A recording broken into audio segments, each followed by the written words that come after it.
Hi, John. Hey, how's it going? Welcome to Youth Tonight. Welcome. Welcome, everyone that's joining us in the comments. We're keen as to have you with us.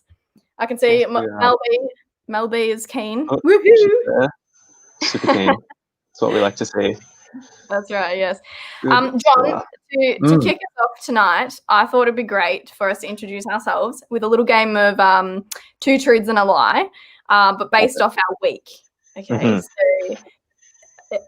for those who don't know how to play two truths and a lie, essentially we're going to give you all two true things about ourselves and one lie thing about ourselves. And John, you're going to have to guess which one of what I say is the lie, and I'll guess which one of what you say is the lie. And the people in the comments, you should all be trying to guess which one is the lie. That's what I reckon. Correct. All right. Are you ready? Good. Let's get to it. Do I have my what? Two truths and a lie. Oh, I have, yes. Believe it or not, I did actually. Oh, I'm going first? Go. All right, cool. Here are my two truths and a lie. 1, I saw an echidna this week. 2, I got a new pair of shoes this week.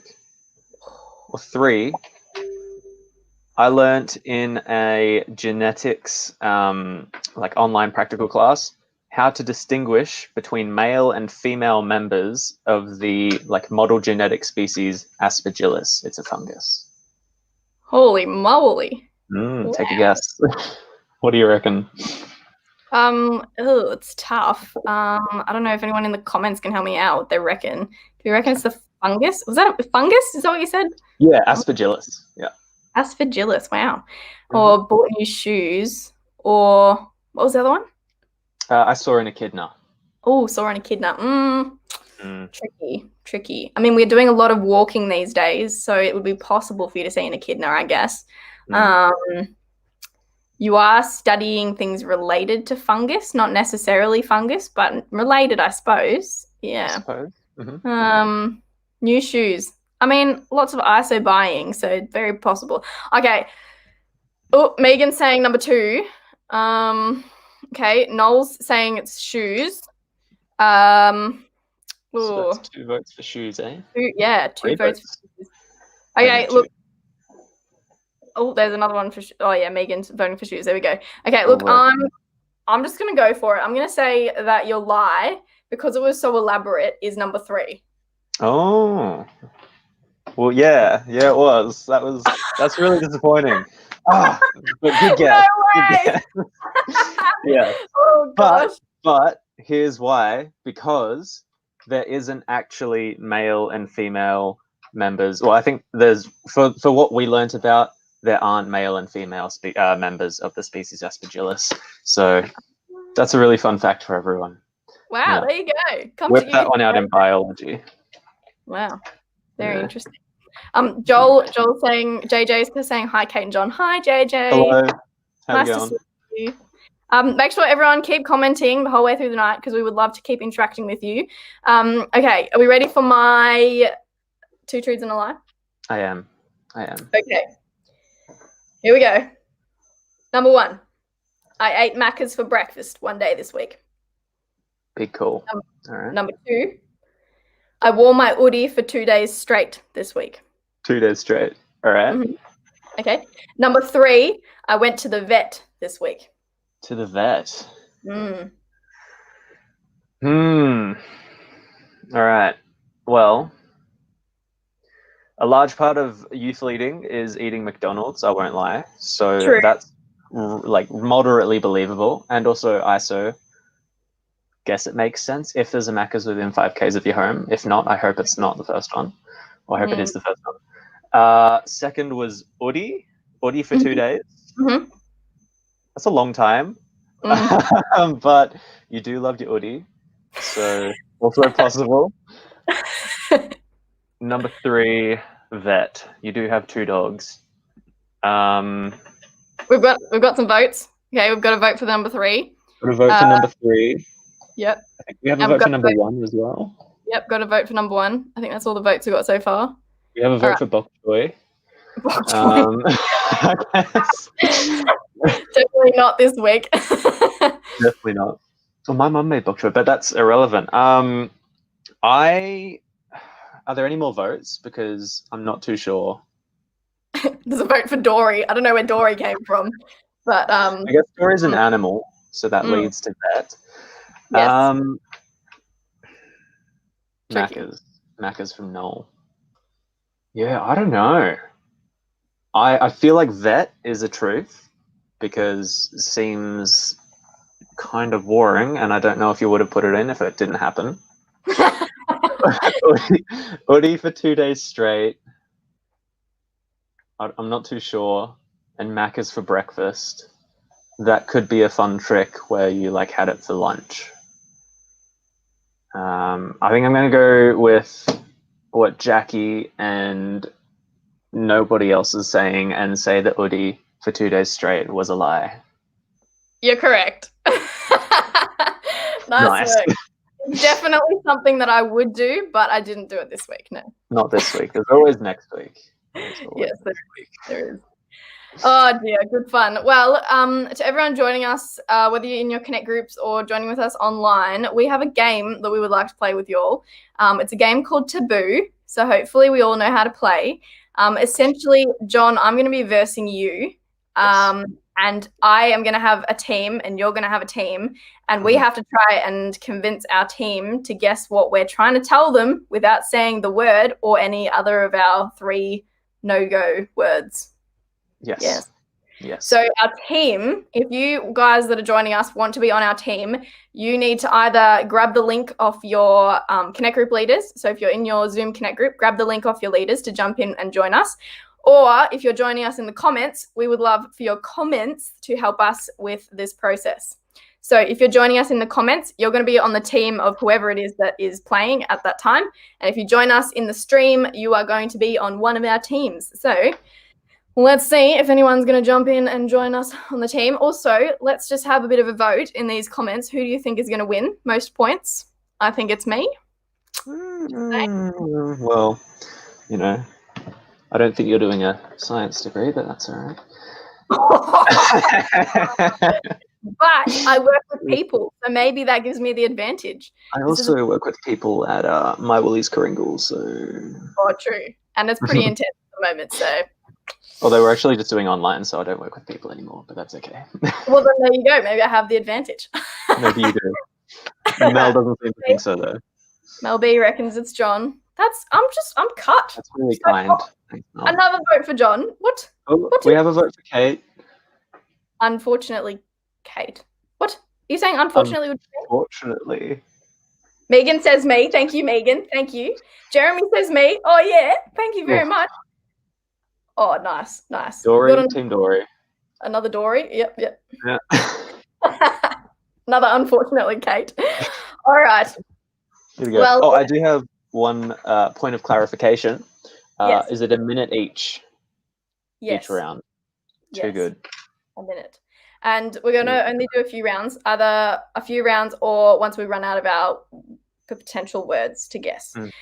But yeah, if we go over the 60-second limit, we're done for. So don't go over 60 seconds. Too easy. All right. Shall we? Let's kick off with the people that are in the comments. And then after that, we'll see if anyone wants to jump in and join the stream. I want John to win, unfortunately. Thank you. Thank you, Harry. I'm not sure. I'll take it. Oh dear, J-Man. All right. Okay, so John, do you want to go first? So clarification, everyone in the comments, we want you guys to be guessing, okay? So you need to guess as many of these as you can within 60 seconds in order to give either one of us the points, okay? So make sure you start guessing. Team Coco, I love it. If only the dog Coco could play this game. Okay. John, are you ready to go? I am. Yes. All right. 60 seconds starts in 3, 2, 1. Go. Okay. First of all, I am currently in my sister's. It is a place within my house, like a smaller place in a house. It is where you might spend a lot of your time. I personally have a couple of pieces of furniture. It's where you might keep your wardrobe. It is not a bathroom. It is we're not getting any answers, but that's okay. How else do you describe this? Yes, correct, Ishmael. Okay, next up we have something. It is a vehicle. You might go on some streets with it. It has, like, you might beep the blank horn. You could go on a trip somewhere. I personally try. Can't say that word. I go in it to go to work. Oh, car. Mel's got it. Oh, great, brilliant. Yes, it's a car. Next up is something. One of the few things that we can do at the moment. It is a form of movement. It's going to take you from one place to another place. It's not going to get you there really fast. It's not jogging or more intense than jogging. It's less intense. It is I guess, it's an exercise. Can't say that word. It's it is a type of sport if you do it extreme. You might say power blank is a type of extreme sport. Not really extreme, but it is, I guess, correct. Jackie's got it. All right, next up is one of the places I guess we can go at the moment. 10 seconds left. Oh gosh. Okay, there's a lot of grass, and there might be like a swing set there. You can also do this with your car, and so it's a pleasant place to be. Central blank, Balham blank if you live near Frankston, which many of you don't, but that's okay. Time's up. We're done. All right. Nice work. Okay, so you've got 3. That's not bad. Not bad, not great. That's okay. Go team. All right. Anyway. Okay. Okay, so I'm gonna go, John, and I'm gonna go with what people are saying in the comments. And after that, I think we'll do a couple of rounds where you and I have to guess each other. All right. Okay. Yeah. I have a timer, so I might count you down. Okay. All right. You ready? Yeah. 3, 2, 1, go. Okay, so this guy is in charge of our state. He is going to give a talk on Sunday to announce what's happening next and hopefully give us some very welcome good news. He has some kids, and one is in year 12 apparently, and had his 18th birthday recently. I believe it was in lockdown.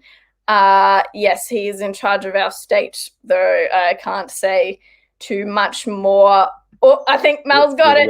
Yeah, nicely done. Okay.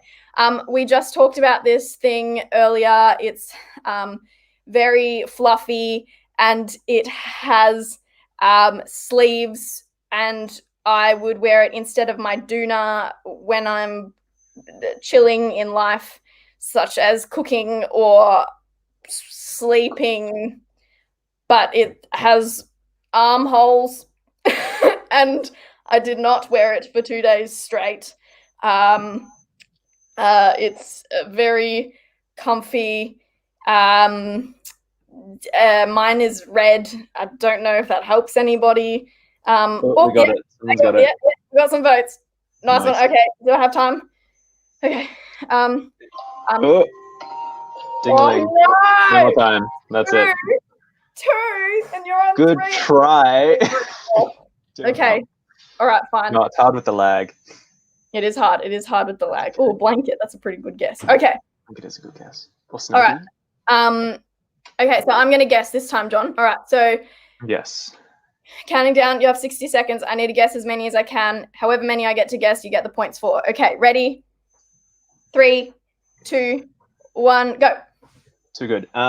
So this is something that Mel and Elise and Aziz always have in the debrief. It's a type of thing that you might eat. You could get it, something that we are allowed to get at the moment. You could buy it from, say, a restaurant, but you're not allowed to stay in the restaurant, so you would have to bring it home. Takeaway. Takeaway food, correct. Yes. 3 days ago, we entered into this state of being where new things come about. It's sort of like, it's not autumn, summer, or winter. It is Spring? The other one. Yes, correct. Also a metal. Okay. This is something that you're going to put. Something that's going to help you remain well. Something that's going to help you to have nice smelling, but potentially like dry fingers, and the other bits that are on underneath the fingers. I'm not good at explaining this one. It's not soap, but it's close to soap. It's at all the shops. You put your hand. You put your hand sanitizer. Yes, Oh, you said hand. I did say hand. It doesn't count. Sanitizer. Yes. This one my sister loves. It's a type of drink. You can have it in. Time's up. Rip. All good. Good game. We got how many? 3, 2. No, the hand sanitizer doesn't count, so it's 2. Oh, 2. Toilet paper. Okay. Toilet paper. So you're on 5. Okay, I'm still on 3. Okay. All right. Are we ready? Are you ready? Yes. Should I get my timer up? Yes, please. All right. Okay, last one. Ready. Set. Go. Okay. This thing you do when you would like to speak with the one on high. That's God. It's not worship. It's prayer. When you're thank you. Yes, nice. Prayer. Okay. This thing happens on the weekend. It is. We used to do it in person on church. The weekend. Yes, church. Oh, nice. But it's specifically church, not in person. Online. Church online. Yes. Nice. Yes. Okay. Okay. This thing you have to wear on your head, on the front of your head. Oh, it's a face mask. Yes. Okay. I'm on fire. Okay. This next one is also The bell tolled. For whom the bell tolls, it's you. How many did I get? 3. 3. So 3. You're on 5, and I was on 5. That makes that a tie. Someone said a tie at the start. Someone was right. Oh my gosh! Someone called it. Someone did call it. You know what? I didn't believe it, but it's happened. It has happened. Brilliant. Wow. Amazing. Insert Great name here. I'm sorry, I don't know who you are, but you win. Yes. Neither of us won, really. No. Hi. But a good game. Very good game. Thank you, Jeff. And sorry for the lag, everyone in the comments, but amazing comments coming through. Good job. Yeah, it looks like everyone's got it pretty much straight away anyway. Yeah, I reckon. Okay, Jackie's cheering us on. Thank you, Jackie. Amazing, guys. Thank you very much. Oh, go, John, go. Come on, guys. Tie means we both did well. That's not a one-person thing. That's both of us amazing. Thank you. That's true. That is true. All right. Well, so, John, the reason why we are gathered here tonight is to talk about a very important topic, and that topic is mental health. The reason why we felt to talk about mental health is a number of reasons. First one being we're all in the middle of a lockdown, or really at the end of a lockdown, hopefully, and in the midst of this like COVID-19 situation. And, I think it's really interesting because in a way, like globally, we're all experiencing this at the same time. And yet each one of us is experiencing it so differently. Like each of us had goals and hopes and plans for what this year was going to be. And then kind of all of our plans have been blown up. And, we've got different family situations, different home situations, different work and study situations. So, yeah, it's crazy. Like we're all experiencing this so similarly and yet so differently at the same time. Yeah. And I was thinking like none of us anticipated this year happening. And so I think it's totally okay for us to have difficulty with it. And I know for myself that I've had lots of mood swings over this last 6 months. And so I've had many moments where I've had to sort of check in with my friends and just ask them, because they're pretty good at knowing when I'm not doing too well and kind of pointing it out like, Kate, we're a bit worried. You don't seem like 100% you.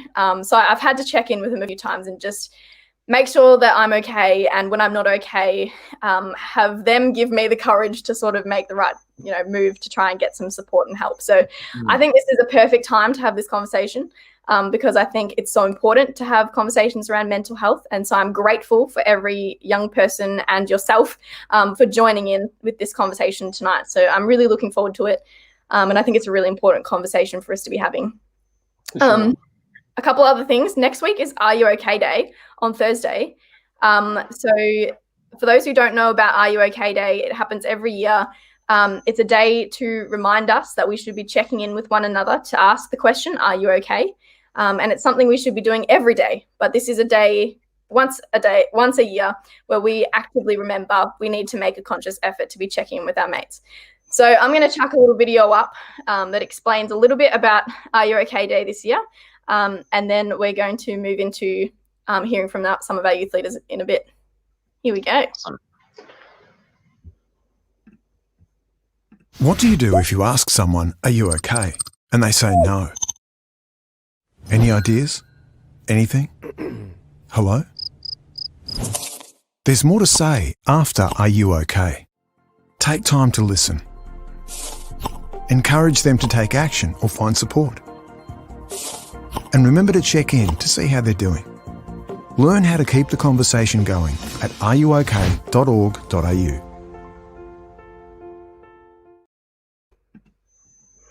So there you have it. That's what this year's Are You OK Day is all about. So next Thursday, let's all of us as a youth fam be checking in with our mates, checking in with our family members, anyone that's in our circles, ask the question, are you okay? And make sure we follow up with those suggestions to make sure that we are looking out for one another in this really changing and challenging time.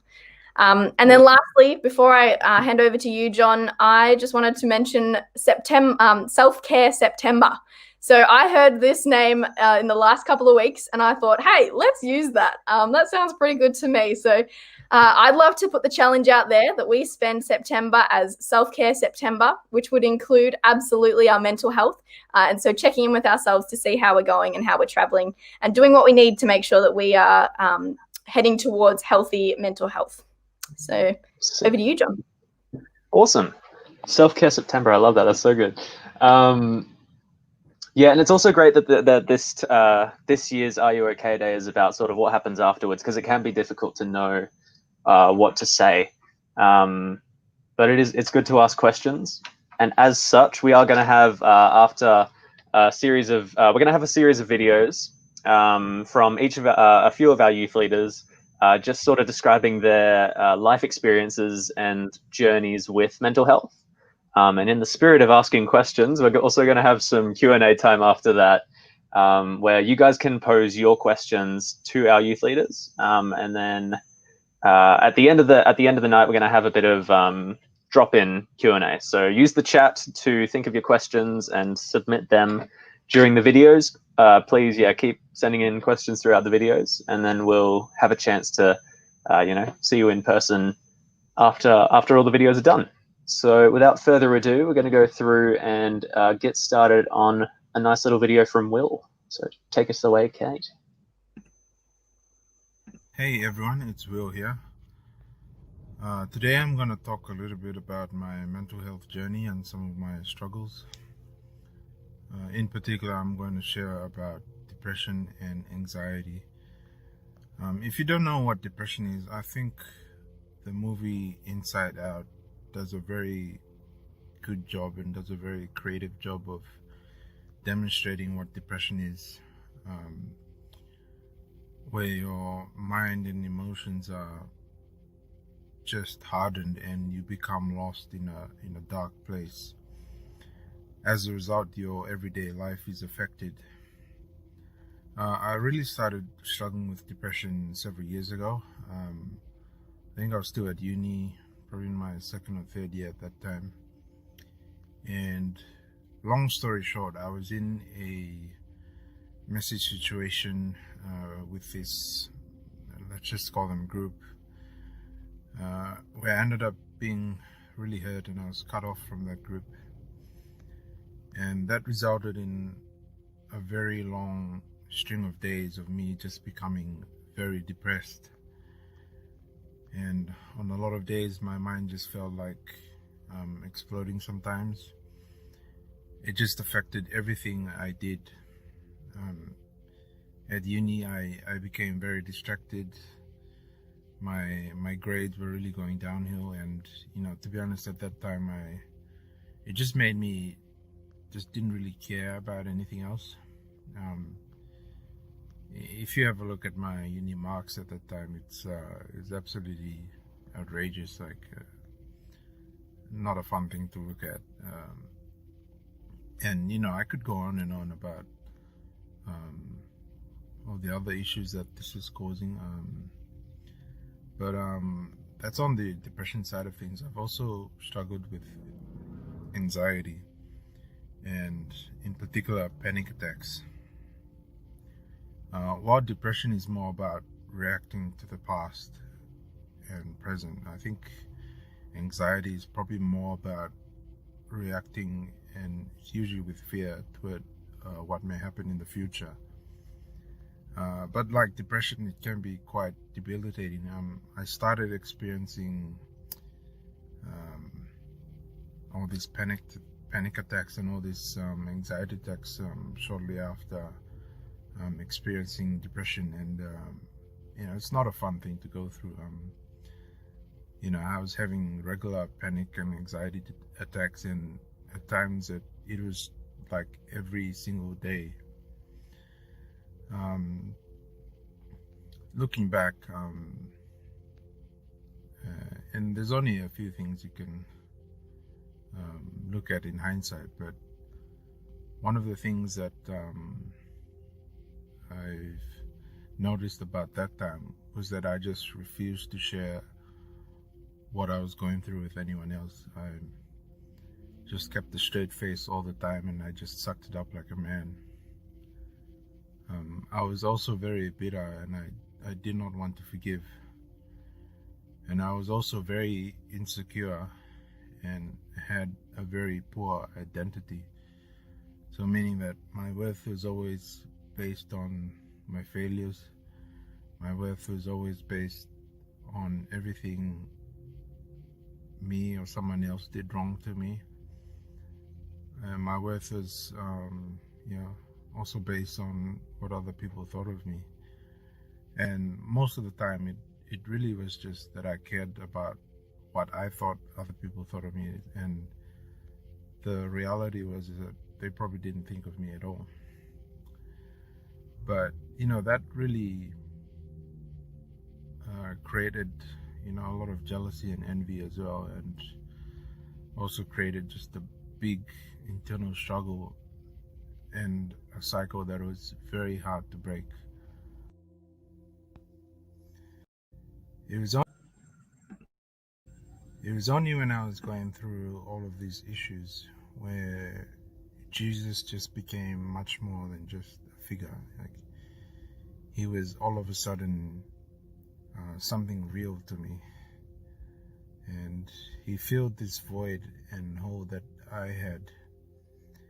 And I realized that there was hope in this mess, and when I found that hope in Jesus, that began a healing journey which took years. Like, I wish it only took months or weeks, but the reality was it took years.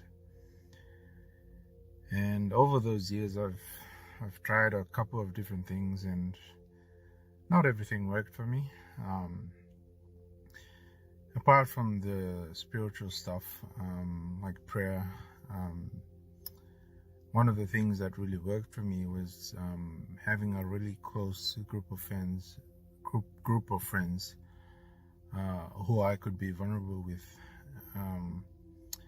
I found that for me that brought a lot of healing. Forgiveness was another big part. Another thing was having a solutions-orientated mindset. For example, and I learned this at engineering. If you have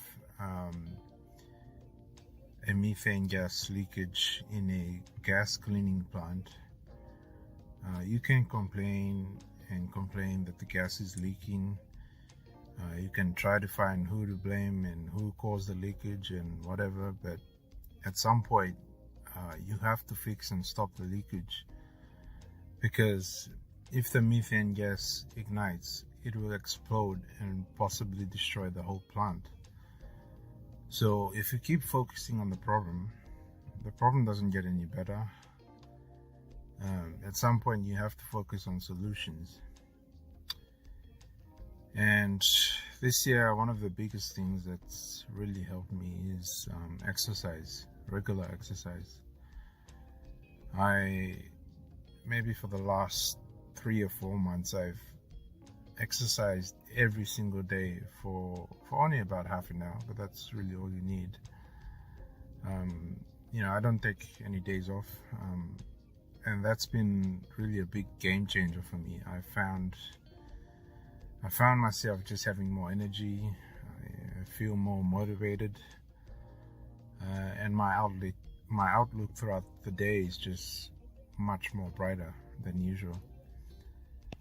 So looking after your physical health, especially with eating well and exercising regularly, can make a huge impact on your mental health. I can't guarantee that any of this stuff that's worked for me will work for you. You have a different personality, you have your own interests, you are unique, and most importantly, you have your own journey with yourself and with God. And part of that journey is figuring out not what's best for others, but what's best for you. So yeah, guys, that's all I have to share with you. Thanks for listening.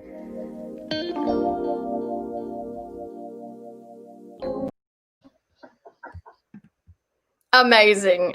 Like, that was so good. And so we would love to ask Will some questions. So I'm going to have Will jump into the stream. Welcome, Will.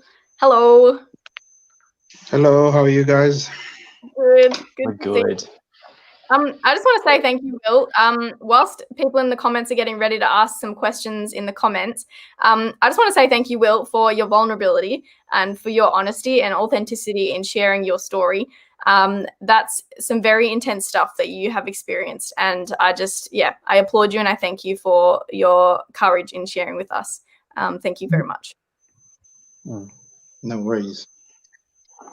So to kick us off with some questions for you, Will, I just have a couple for you.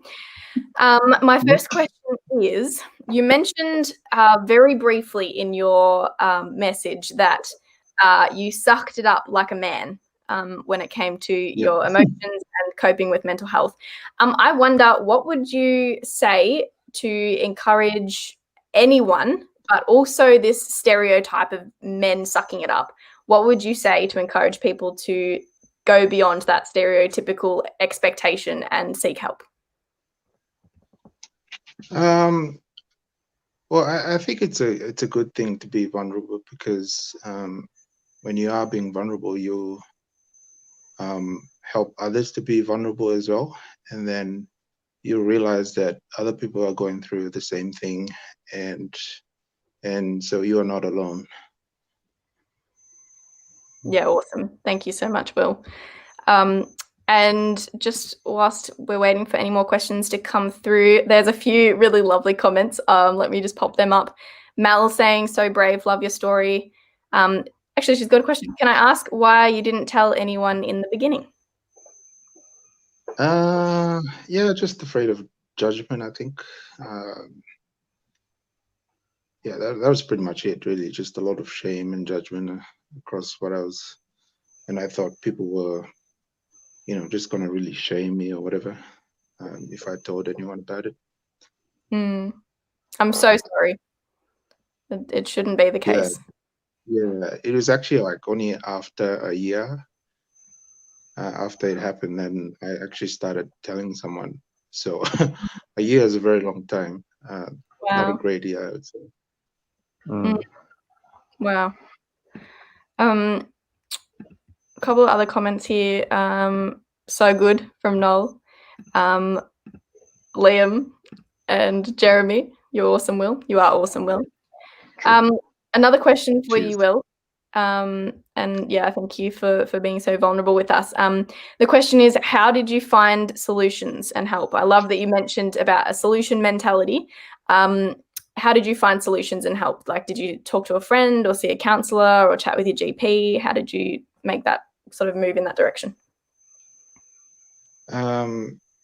Yeah, I went to see a GP first and then answered this questionnaire thing, and then did 5 sessions with a counselor, I think, or psychologist.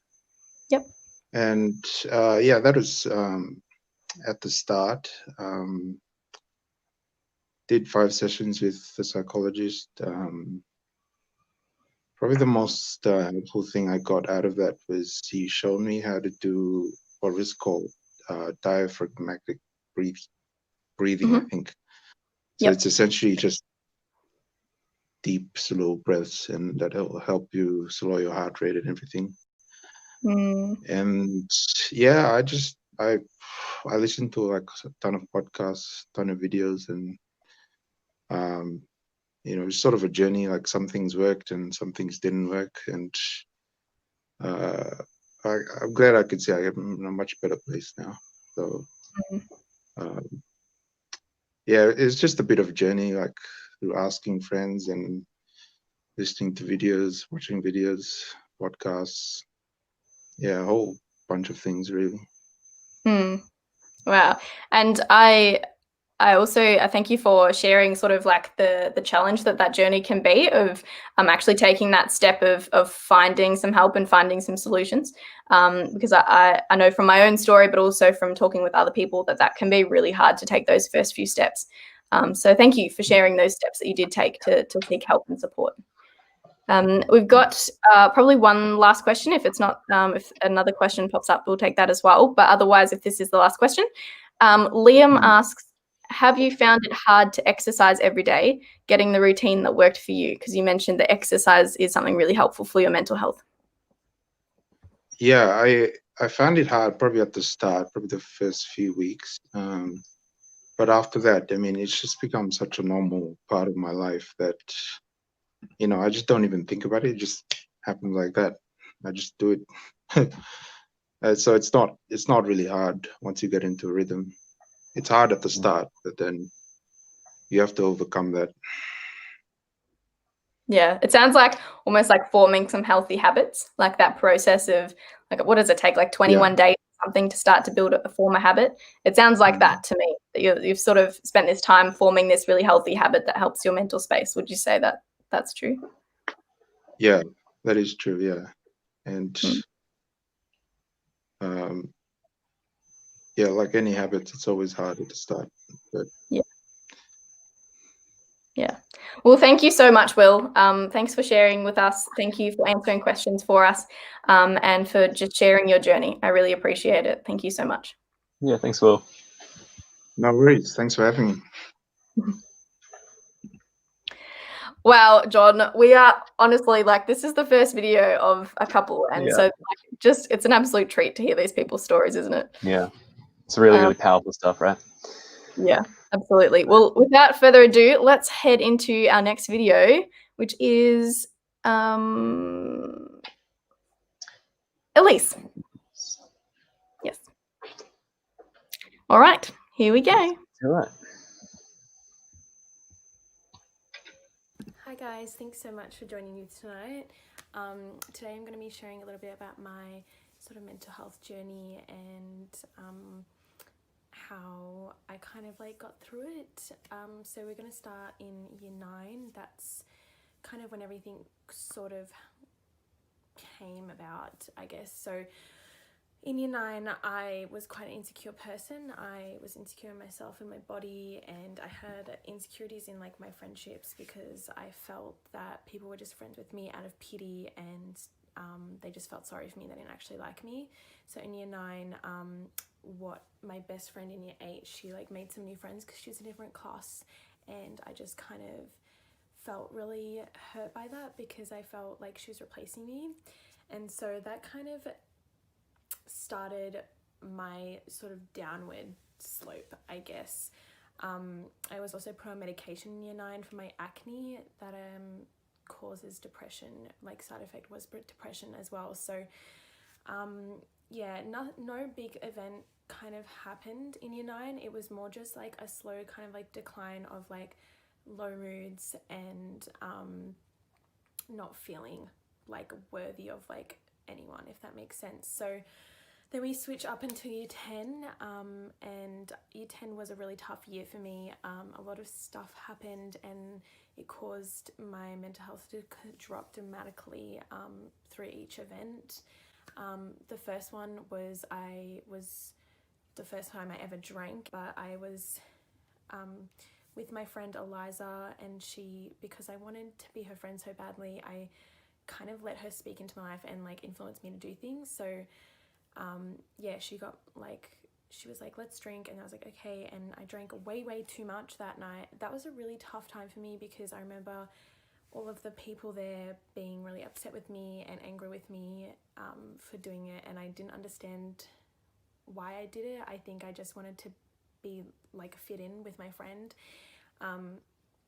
And so it was that Monday, because it happened on the Sunday, it was the Monday after at school, which really hit, and I felt really alone and lonely, and yeah, it was just really tough. And I think that's really when things started to go downhill. I think that was the first night I ever self-harmed, and yeah, it was just a big downward spiral from there. And some family stuff happened in year 10 as well that caused me a lot of hurt.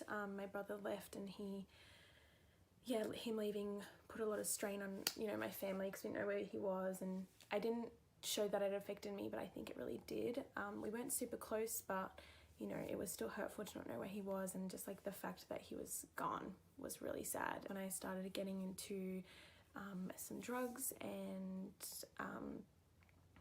yeah, just making some really silly mistakes because of like, I was like trying to feel better, I think. So by doing these things like drinking and doing drugs, I felt like I was a part of something, and so I felt like I had friends and felt like I was like fitting in to a group.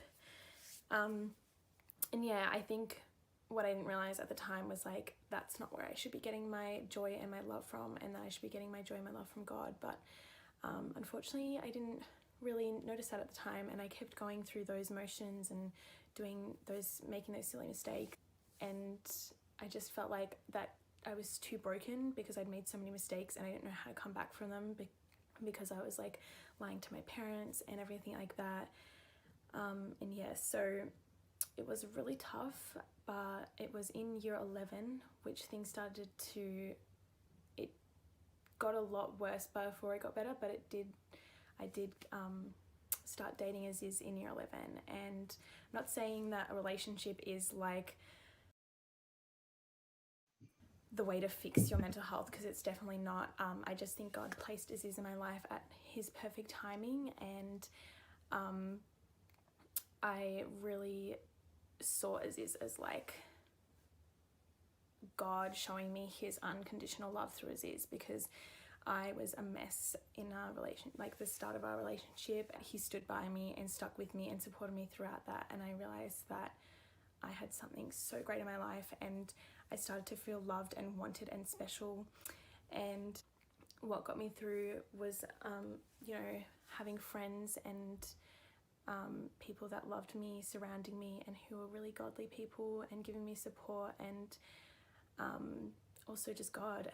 It says, there's like an analogy that's when you're walking in the sand, there was a guy who said to God, he was like, well, when I'm in the good times I see 2 sets of footprints, but when I'm in the bad I only see 1. Why do you desert me? And God says, no, I'm not deserting you, I'm actually there carrying you and supporting you through that tough time. And I think that something that I've learned across the years is like, even when I felt so lonely and in such despair for such a long time, that I wasn't really alone, and that God was with me. And even though I wasn't really striving towards him at the time, he still loved me and cared for me and was still there no matter what. And he was just waiting for me to kind of like run into his arms and say like, I'm home and will you forgive me? And so I just love that analogy, because I think it's so completely true. And yeah, so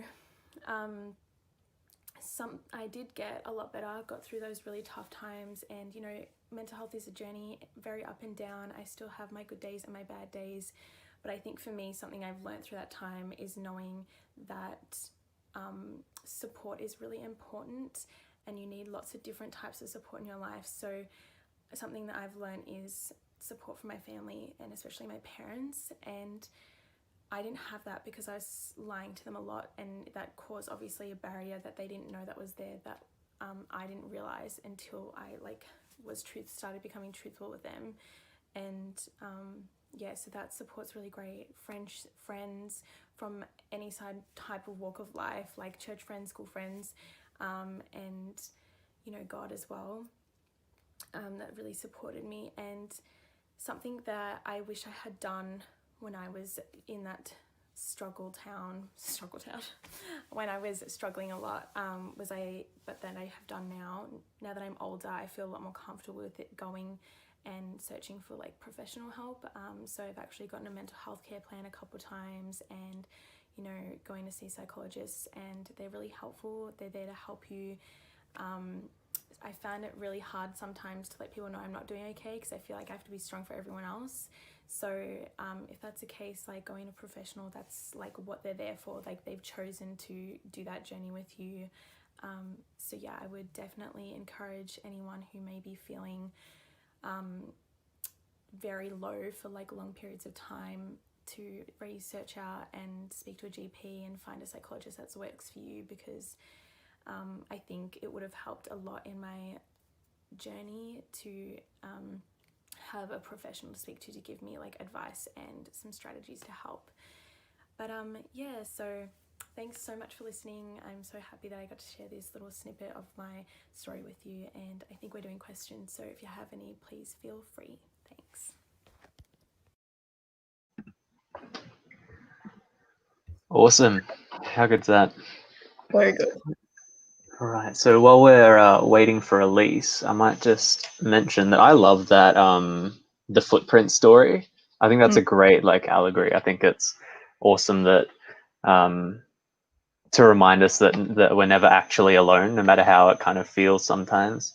You know, feelings can be deceiving on the odd occasion, and yeah, that's a great sort of reminder that that God's with us, and there is always support when we can get the courage to go and seek it, right? Yeah, that's awesome. Well, Elise is here, so let's welcome her into the stream. Hello, Elise. Hi, guys. Hello. Hi, how are you? Good, how are you? Yeah, not bad. Good. Nice. Thank you for sharing that video with us. That was really very special. It was awesome to see, you know, a snippet of your life and your story there. Yeah, thanks. I was really excited to share. It definitely was a long journey, so that 10 minutes is a very short snippet, but yeah, it was good to just kind of share what I've learned across the last few years, and hopefully help, you know, people not make the same mistakes I did. For sure. Yeah, and like you said, it is a long journey, and it's not always finished, if you know what I mean. Like you said, exactly. Good days and bad days, right? Yeah, exactly. Sweet. So I'm gonna we've got a question from Mel. She says, "Thank you so much for sharing. And what would you say one of your biggest struggles was in finding belonging?" I think for me, the reason I struggled to find where I belonged was because I didn't really know who I was, and I was super insecure.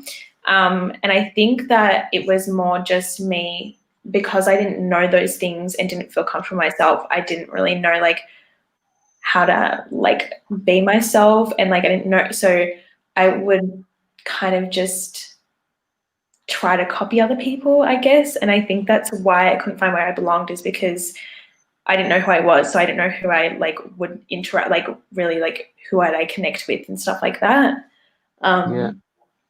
Yeah, I guess that's kind of like the main struggle with belonging. And I think I was also so fearful of the fact that I didn't think anyone wanted to be my friend, that I kind of just like laid back in the background. So like a lot of my friends in high school, not until later, but like earlier in high school, where like I had friends, but they weren't like on the deep level that they could have been if I just like opened up and was like more of myself.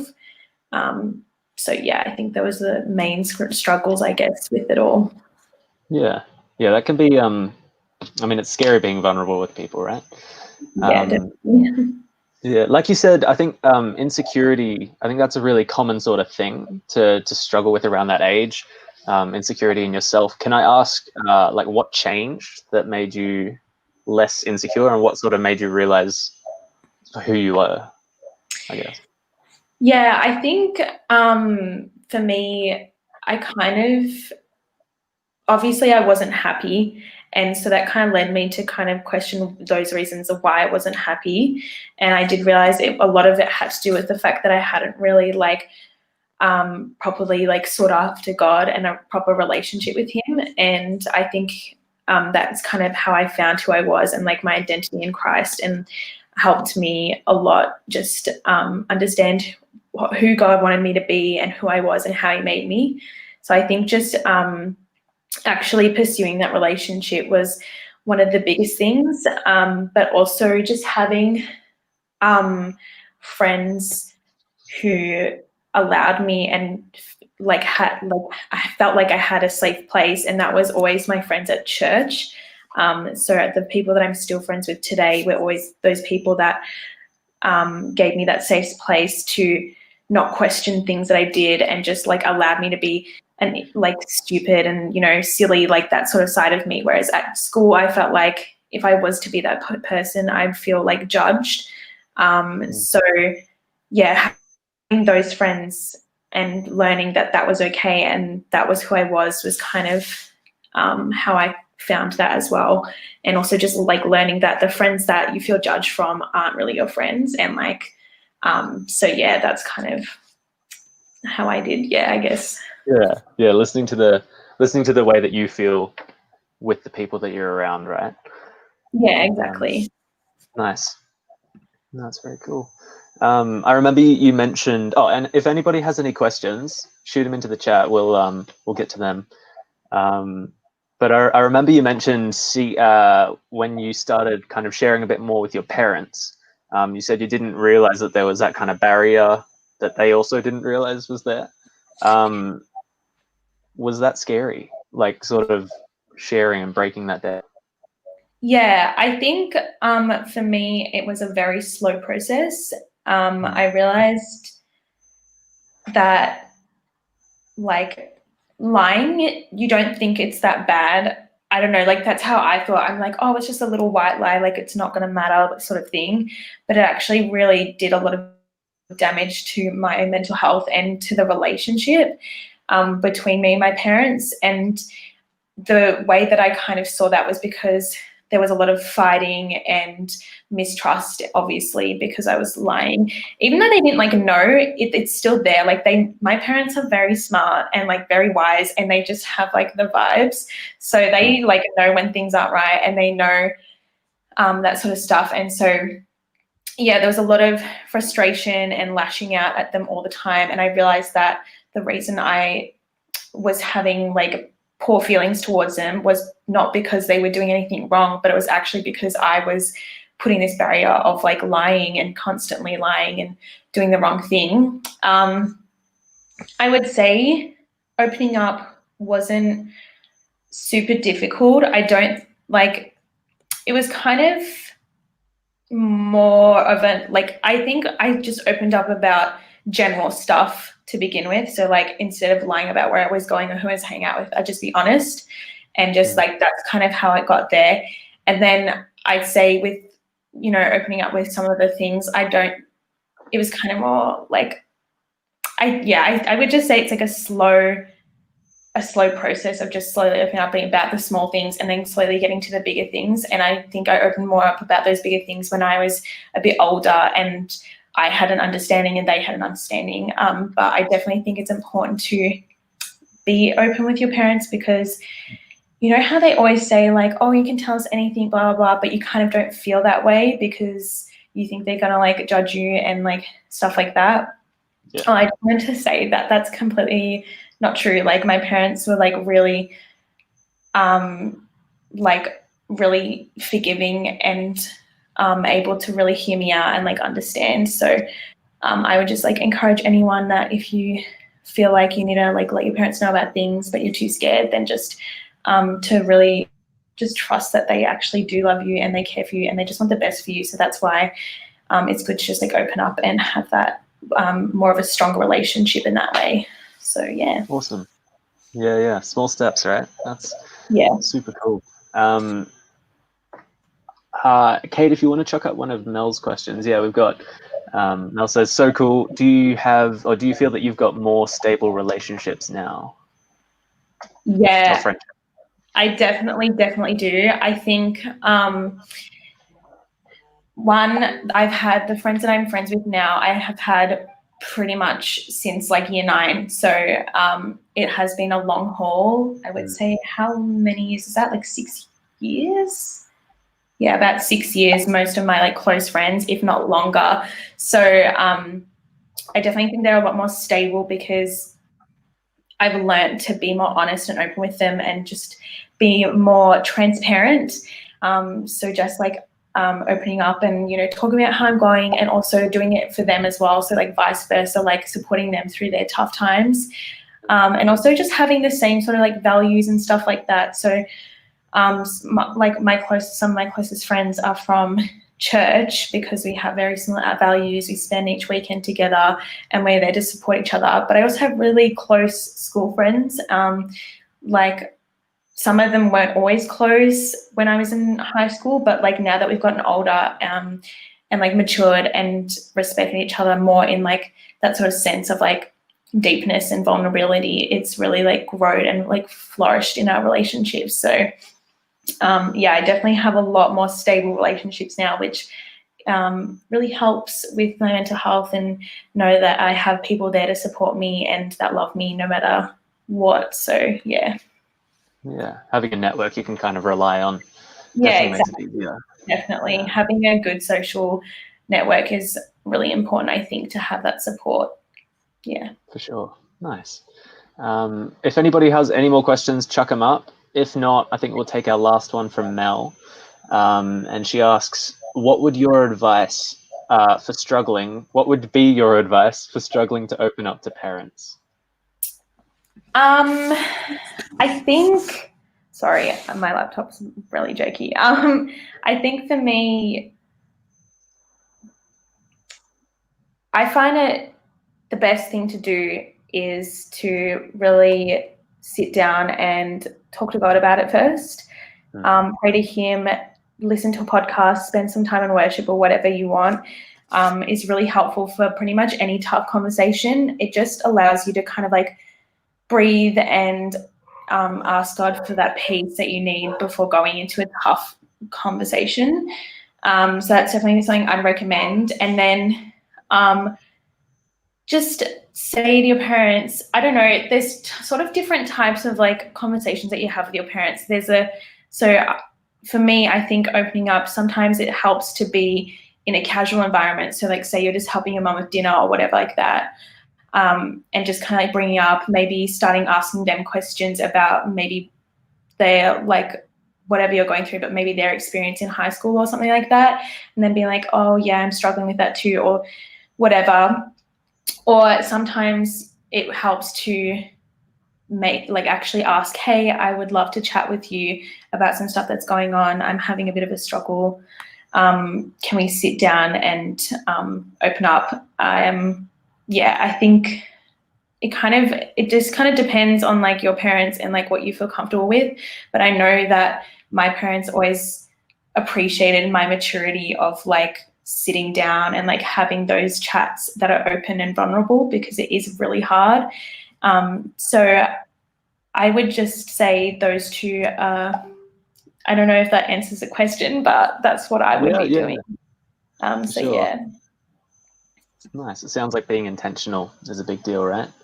Yeah, definitely being intentional and just like, because parent and like child relationship changes throughout, like as you grow and develop. And so like when you're young, it's very like disciplinary, and like you're making those like mistakes that you make when you're like a kid, and then as you get older it sort of changes into more of a conversation and like a more of, and slowly can like turn and form into more of a friendship rather than like the parent-child thing. So I think if you like come in with like a maturity of like, hey, I really would love to talk to you and get some advice from you and talk about what's going on in my life, I know that most parents would really appreciate the honesty and stuff like that. So yeah.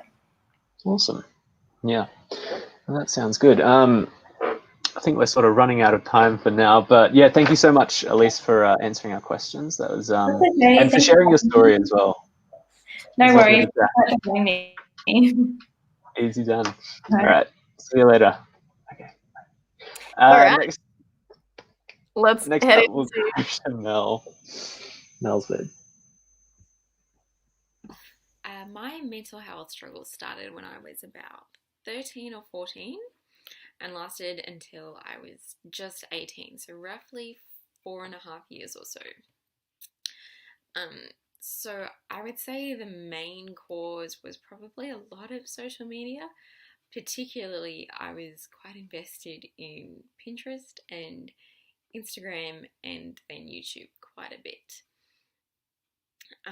My mental health really started to plummet when I would see pictures or videos of people idolizing one particular body type. And I was also a ballerina. And for the most part, this was a really positive experience. But, you know, when you're in class and you're at the level that I was at, like teachers start comparing you to your peers and everyone is really competitive. Everyone's body type matters. Your size matters when you're a ballerina. And yeah, that can take a massive toll on your mental health.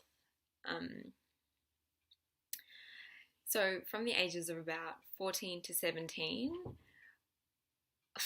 my like biggest wish in the whole world was I wanted a thigh gap. I wanted a bikini bridge. I wanted skinny legs and a toned bum. And I worked really hard to get these things. I don't want to go into exactly what I did to myself or what habits I formed because I find when you speak to other people about what you've done, it can inspire bad habits in someone else. But put very simply, I over-exercised, under-ate, and if I either binged or maybe skipped a day of exercise, I would punish myself in various ways. So I started to Google healthy eating tips or weight loss tips, and I would come across videos of people talking about eating disorders. I would look at their before and after shots, before being when they were unhealthy, sick, not eating very much, and then the after shots being when they were healthier, eating better. And I know this sounds terrible, but I would envy their before shots. I would envy what they looked like when they were unhealthy. And I thought that was beautiful. I started to eat very little during the day, and I would run until I felt sick and probably threw up. And then I would eat a normal dinner at night so my family wouldn't suspect anything. Now, I'm 14 to 17 years old, so I'm going through puberty, and as we all know, this is already a really confusing time. Everyone's body's changing, growing, and you're getting like adult features, and everyone's growing at different times, different stages, and that's confusing, but that's completely normal. To add to this confusion, my body wasn't receiving the nutrients it needed to grow properly. So to put this into perspective, I wore the same size jeans or same size everything from the ages of 14 to 17. That's the period where your body's meant to change and grow the most. And my body probably didn't change that much. The whole 4.5 years that I was struggling with my body image, I never told anybody. So I really want to emphasize here at this point that I never spoke to my parents, teachers, youth leaders, just any grown-up, and I never saw my doctor. So I want to be clear is that I've never been diagnosed with anything. I've never been diagnosed or seen a doctor about a mental illness. However, from just the research I've done and knowing about this sort of stuff is I was definitely showing habits of someone who had an eating disorder. I never told anyone about what I was going through because I felt so much shame about it. Like, it was silly. My mum would tell me, "You're beautiful. God's made you perfect." But I think whenever anybody brought God into it, I would just feel this overwhelming amount of guilt. And I think this comes because I had a health teacher say this to our class in year 9. If you have an eating disorder, it means you're ungrateful for the body that God gave you.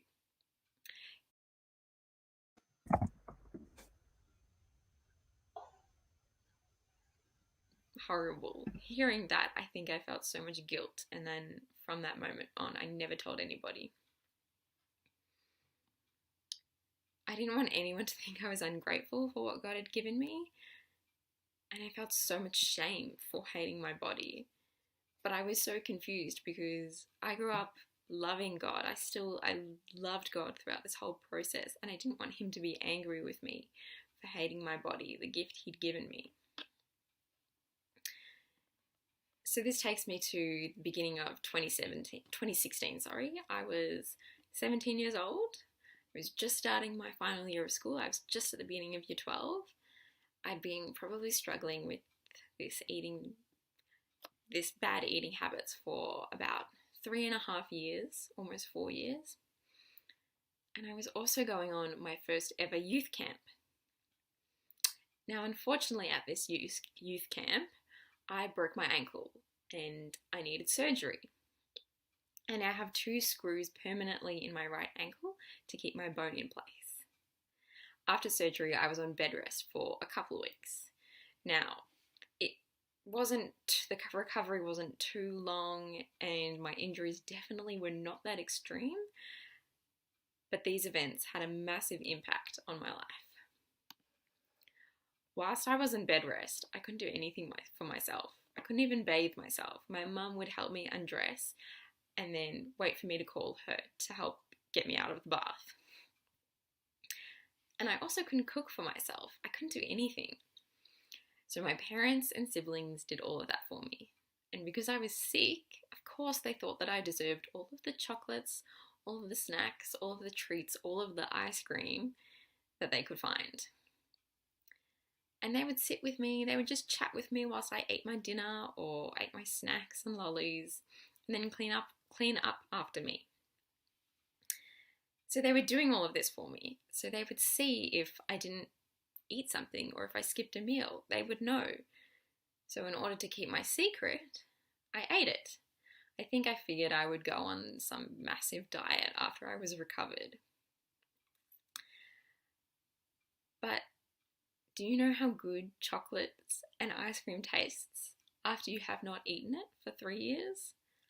Oh my goodness, it was amazing. Recovery from surgery was one of the greatest times because I was eating full stop. It was really good.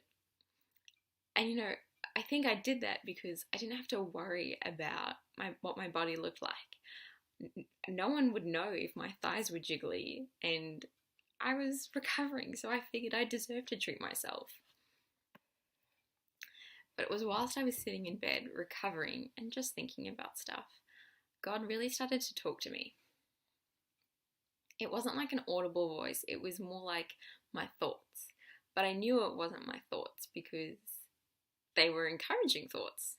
And I had only been thinking negative things about myself for so long. God was saying to me that the way I was treating my body hurt him. This wasn't in a shameful way that I had always expected. I instantly knew what he meant. He wasn't trying to guilt me into eating better or shaming me for being ungrateful. He was empathizing with me.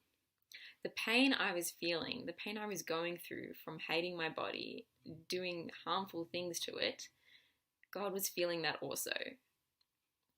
And he didn't want me to go through that anymore. He didn't shame me for being insecure about his creation. He was compassionate for me.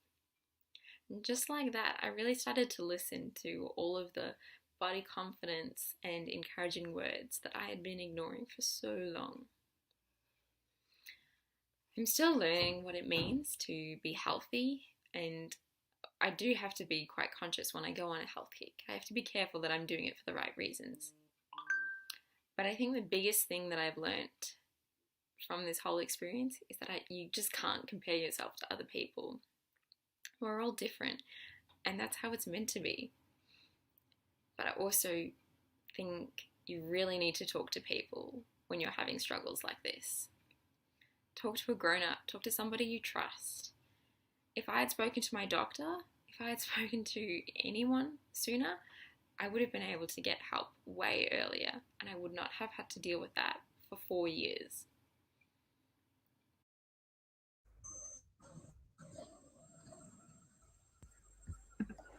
Amazing. Well, let's get Mel to join us. Hello, Mel. Welcome. Thank you for sharing your story and your experience. Thank you. Yeah, it was raw and it was real, and so thank you very much. Well, good. Oh, I've got the nervous shakes. Join the club. Everyone joining us in the comments, make sure you get your questions up for Mel, and we will ask away. And then in a moment, we're going to have Will and Elise also pop in and answer the questions. So make sure you get your questions in the comments ASAP so we can ask away. So Mel, I have a question for you whilst we're waiting to see if anyone else wants to ask a question. The question is, also, before I ask the question, I just want to say, when they talk about youth camps being life-changing, normally they don't mean by breaking ankles. Yeah, that was definitely a once-off occurrence. I don't think that's ever happened before, or maybe won't happen again. Fingers crossed. We hope. Oh dear. All right. Here's the question for you. So you mentioned your journey with God and your experience of him being with you and present and compassionate in your struggles. Is there anything else you can share with us about mental health struggles and also being a Christian? Because I know sometimes we feel like they're almost like at odds with each other. But can you speak into it as being a Christian who also has experienced mental health struggles? Is there anything else you can share?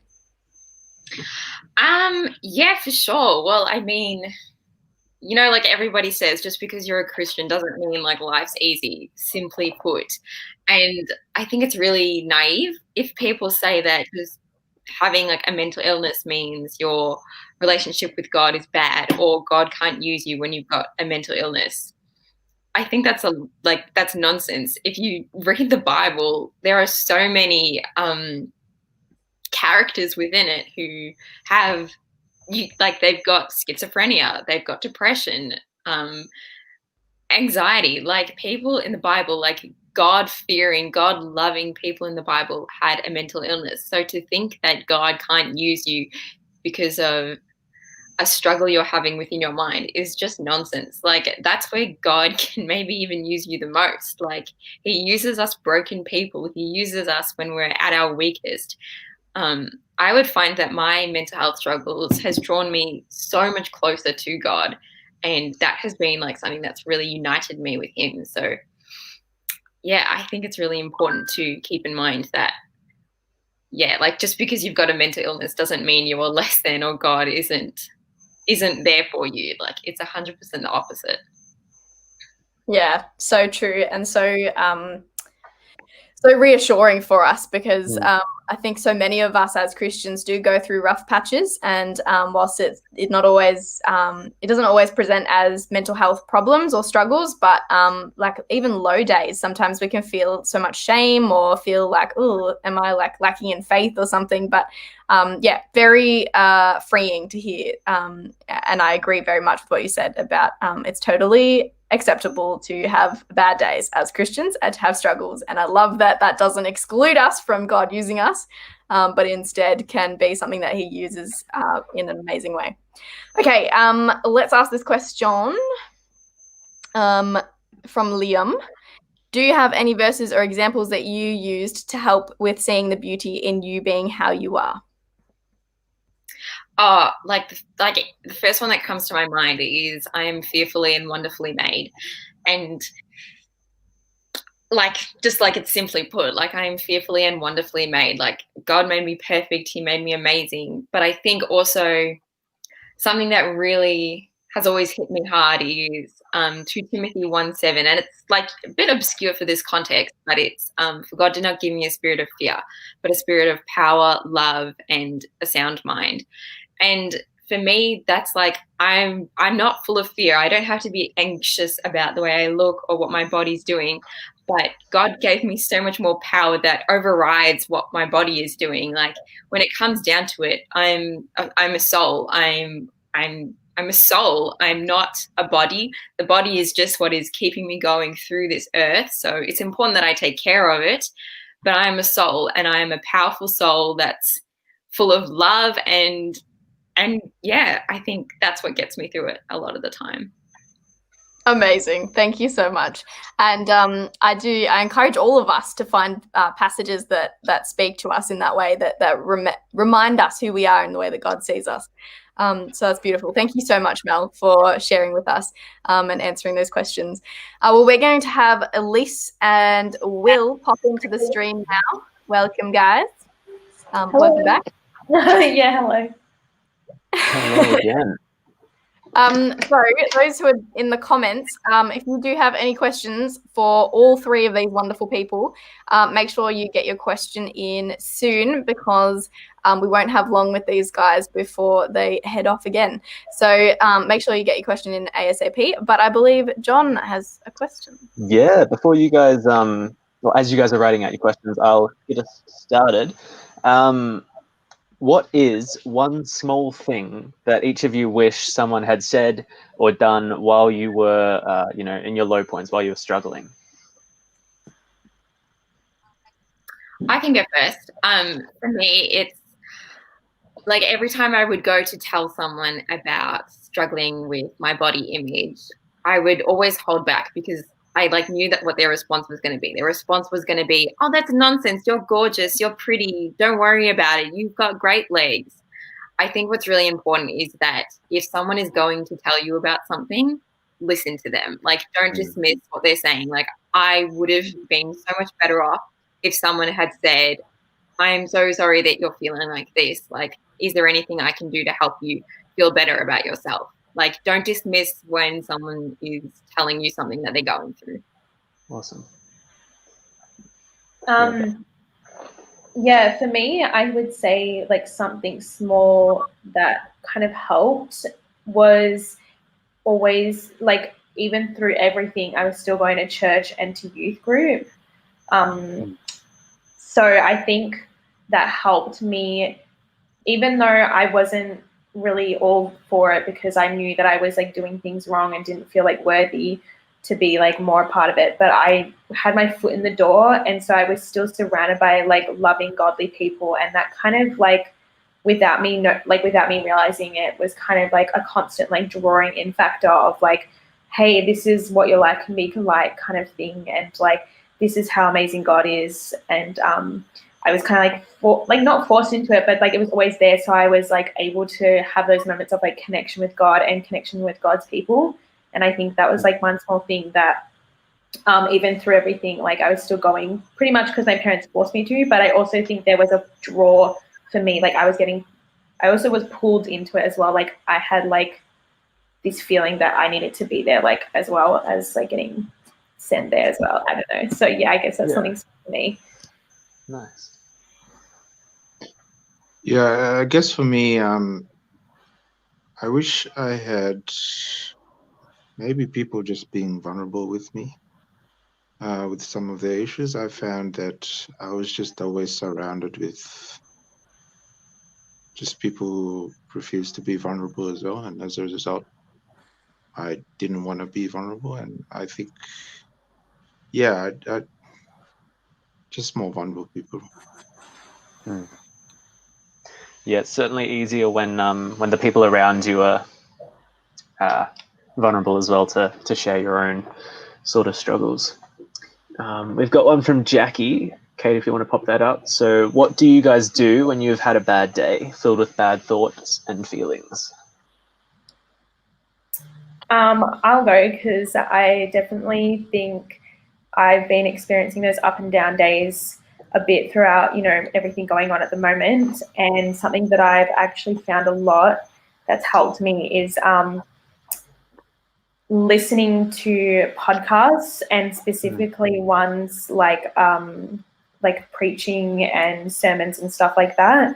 So recently I was feeling a bit bad that day. I just had a lot of emotions and was kind of all over the place. Didn't really want to talk to anyone. So I just jumped on my bike, rode in around in God's name, creation, and just popped on a podcast, and it brought me so much peace. And it was great because there was some funny bits where I was laughing to myself. I probably looked crazy, but it was good. And then there was some bits that were really hit home, and I learned some stuff. And then there was some other parts that just completely overwhelmed me and was crying, but I was able to get out all of these different emotions and in a safe space, and have it filling my mind with godly good stuff. So that's something that I find brings me a lot of peace on those tough days, as well as just taking a break and resting.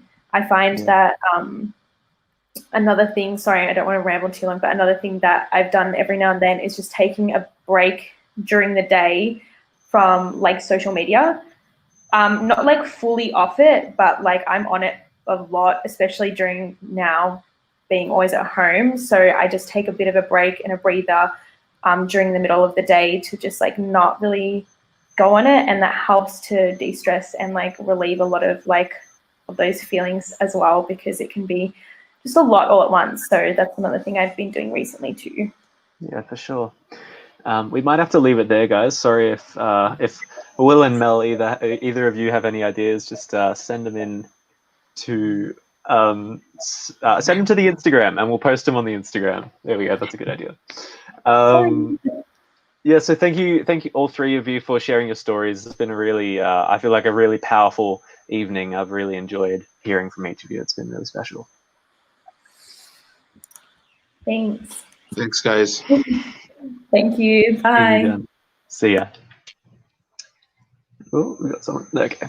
So to finish up, I just wanted to mention quickly myself a quick little, I guess, how-to of how to seek professional help. Often that can be sort of the hardest. First step can always be the hardest, I find.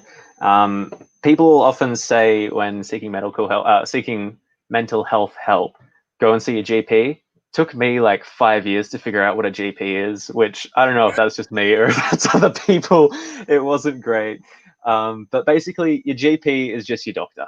So I don't know, the person that you go to for shots, the person that you go to if you've got a cold, maybe not a cold, but yeah. So once you get to your GP, you can set up any sort of appointment with them just to discuss it.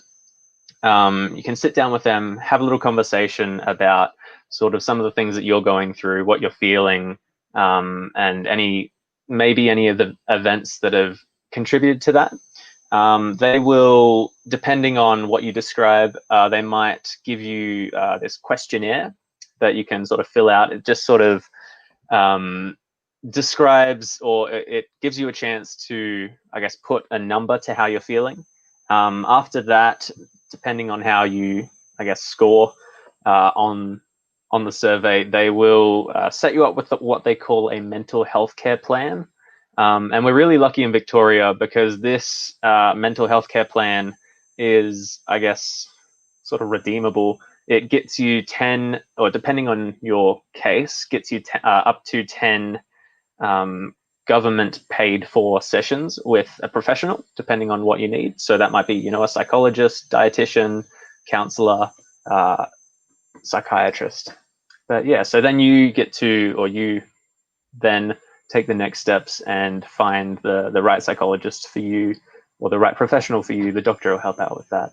But yeah, if you have any questions about any of that, shoot us a message on the Instagram or any other platform, and we can help out. So absolutely, I think from what we've heard from the guys today, it really helps to reach out for help. And there's always, especially around, Are You Okay daytime, there's always somebody to listen and, take in what you've got to say. Yeah, 100%. Thank you so much, John, for breaking that down for us in a super easy to chew or easier to chew forum. So thank you very much. And in a moment, I am going to throw up the slide that Are You Okay Day people have provided for us, which has a whole bunch of phone numbers and contact places you can go to get some support and some help if you are finding that you aren't doing okay. And also for you to pass on to people if you know that other people are saying that they're not doing okay as well. But before I put that slide up and before we finish for tonight and before you finish off in your Connect groups, I'd love to just pray for us in this moment in time. So let's pray. Father God, I just thank you that you are present with each one of us where we are, in our homes, in our rooms, wherever we find ourselves. Thank you are with us. Holy Spirit, thank you. Your presence is filling us and surrounding us. God, I just declare hope and peace over every brain and over every mental space that is represented in those watching and participating in tonight. And those that might tune in later and watch this, God, I just ask that you would be with each one of them, that you would be giving them courage to take the steps needed in order to pursue better mental health. And God, would you be placing people in their lives to assist them in this process as well? Thank you for this moment in time for us to chat real about mental health. And I thank you that you are so present in these conversations and you don't finish here, that you leave tonight with us and you are present in each moment from here on. And so I just thank you for tonight. And I thank you that you go with us even once tonight finishes. In Jesus' name, amen. Amen. Amen. All right, well, that's it from us, John.